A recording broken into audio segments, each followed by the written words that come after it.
Here we are, taking off. We're going to be leaving here. We just came across from Beaver Island, which is the one that was right in the middle of Lake Michigan, on upper Lake Michigan. So we went from Mackinac City to Beaver Island and then to here. Now, when we got here, which is on the east coast the west coast of Lake Michigan, you're still in Michigan, the state of Michigan. You have to start going south some before you'll go into Wisconsin, which is my plan was to go. I'm going into Sheboygan and meet up with my relatives there. So that's why I wanted to cross onto this side of Lake Michigan. Here, I went ahead and tied up overnight. Little marina, not very big, but they had fuel, which is what I was going to need. I had to pick up some fuel. Also they had showers and toilets, and they even had a laundromat, but I didn't need to do my laundry yet. So it's pretty early now, and we're gonna take off and start heading south. There is still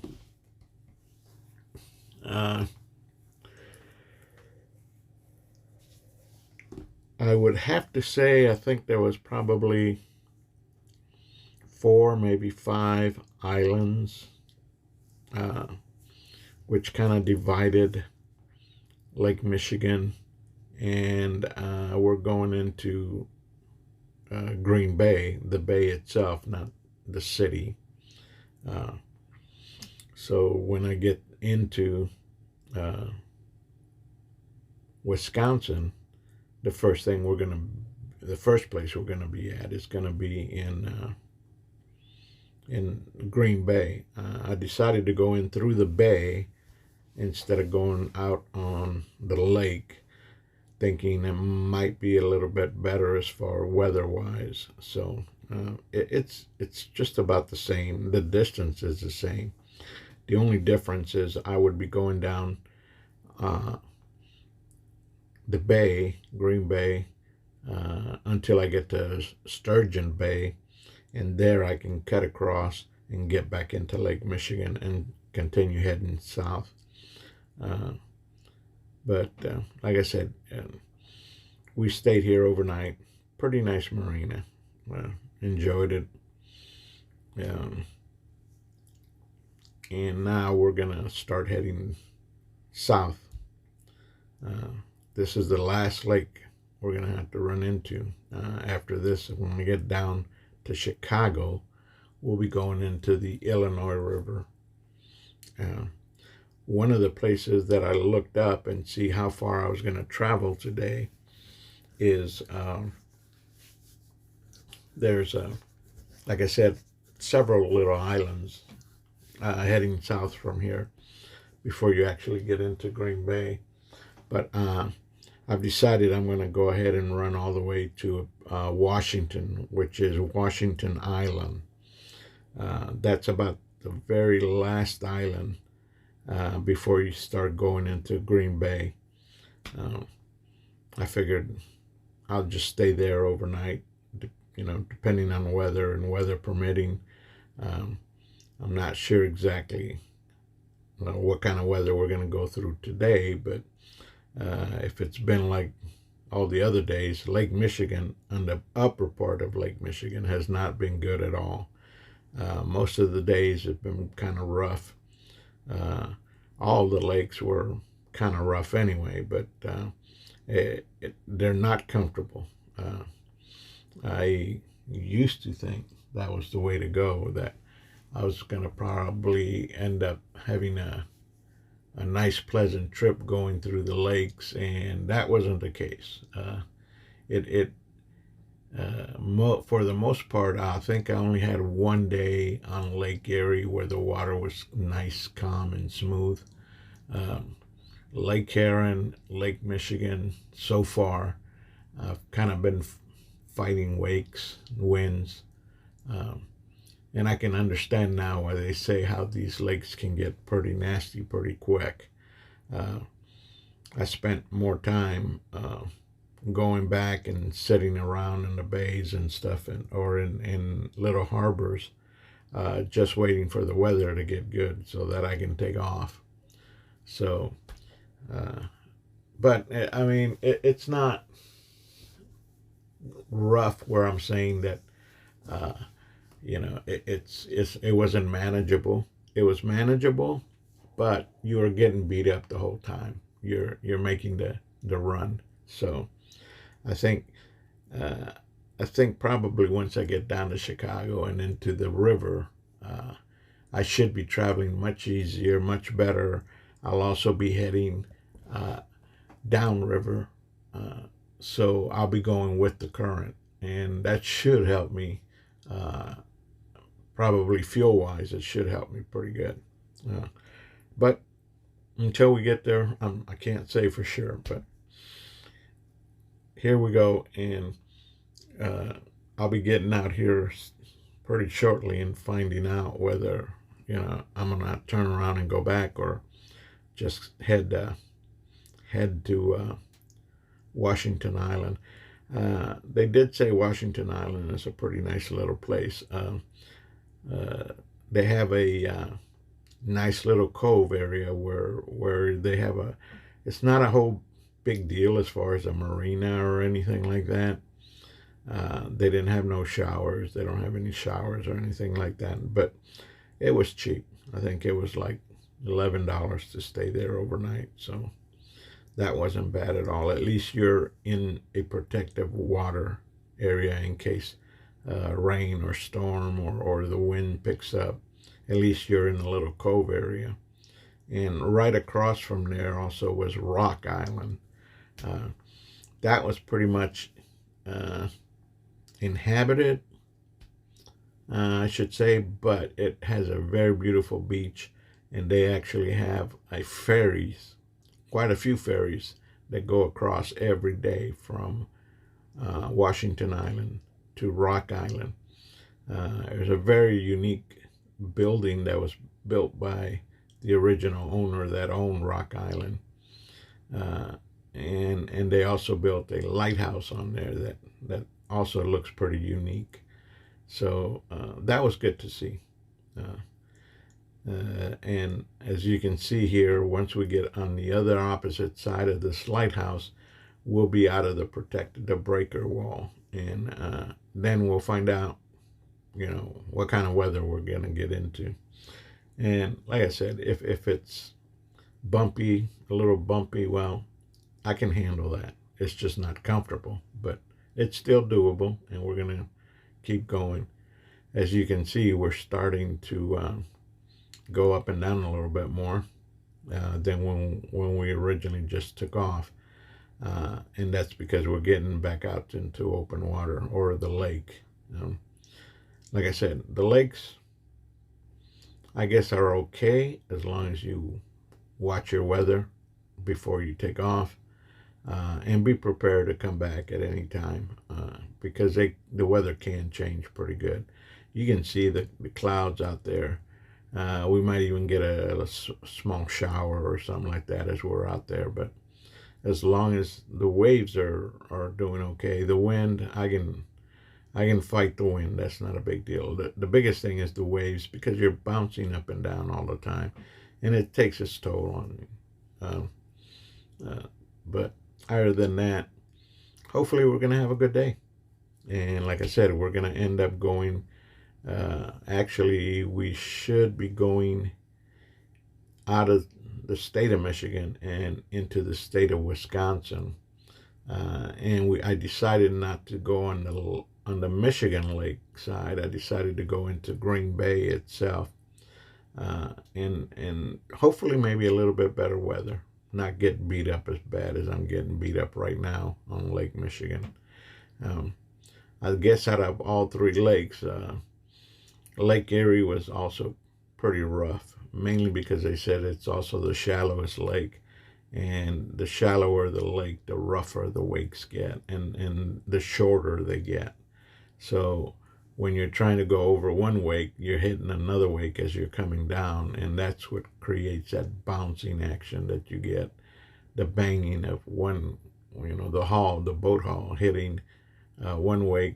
As it's coming down, it's hitting another wake, and as it comes down again, it's hitting another wake. So you're fighting that all day long. This one here, as you can see, is starting to pick up a little bit, but it's still not bad. You can see the wave action is starting to pick up some more. Anytime you can look out there and you can see some white caps, then you know there's the waves are picking up. I could see one or two white caps, not a whole bunch of them, but I could see some of them out there. So I kind of figured, okay, it's not going to be the best weather in the world, but it's good enough. And like I said, if you look up there, you can see some of the clouds that might, get a little sprinkle or two out of here. But hey, you got to take the good with the bad on this kind of trips. Now we're actually going into Lake Michigan. I just came out of the breaker wall area, and I came out of where the lighthouse was here. And now you can see how the wakes are going. And there we go, bouncing up and down. I could have turned back after a few bounces, but I decided, well, maybe it'll get a little bit better as we go further south. I did notice that when you're up on the northern part of the lakes, it's a little bit rougher. And the further south you go on the lakes, the better it gets. So, and I also I'm going into Green Bay, so I wanted to get there as quick as I could to try and maybe have better weather, better wakes, and all of this. So if I don't do it now, I might, have to sit around for a day or two before, the weather gets manageable enough where I can take off. So I did go ahead and take off, but it was like this, but it was still manageable, like I said. And here we are, finally made it into island, the Washington Island. That's what it's called. And I was filming this little boat here. Well, it's not a little boat, but it was like a rust bucket. And I was filming this thing thinking, oh, yeah, it's an old retired boat. Turns out they're still fishing with it. It had everything you needed in there to fish with. All the equipment, everything was still working, according to the gentleman I was talking to about it. He says, yeah, it's owned by a gentleman downtown who happens to own a bar, and then he comes in every day and he takes this boat out every day. I don't know if he necessarily takes it out to go fishing with it, but he does take it out almost every day, he said. I guess, and that's what keeps it going, I guess, because but it's all steel.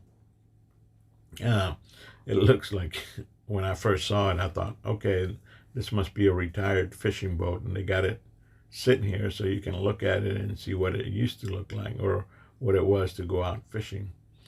And then right behind that one was also this one right here.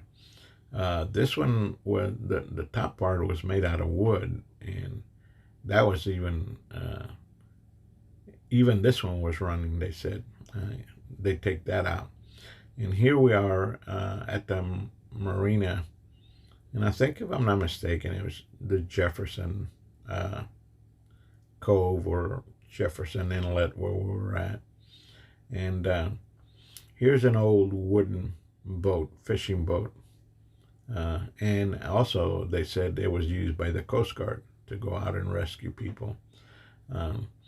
There's a huge anchor sitting there, but right behind that, as you can see, they got it covered under the roof that they built for it, to kind of try and preserve it as long as they can. It is an old wooden ship. Hard to believe, that they take that out to Lake Michigan, as bad as the weather is out there. And not only that, they use it as rescue. Now, some of these buildings here used to house the Coast Guard when they had to go out in an emergency and go save people. They used to have the boats also in there, in these buildings. That's where they stored them. And then when they needed them, they would just haul them out and put them in the water and take off. Here's another huge anchor. Part of it is in the ground here. Uh, Here's an interesting engine here. This thing looks like it was put together from parts that you find here and there. It's hard to believe it actually runs, but it is a diesel engine. You can see it's got a huge flywheel, two of them up front. The flywheels were used to run belts, to run other equipment.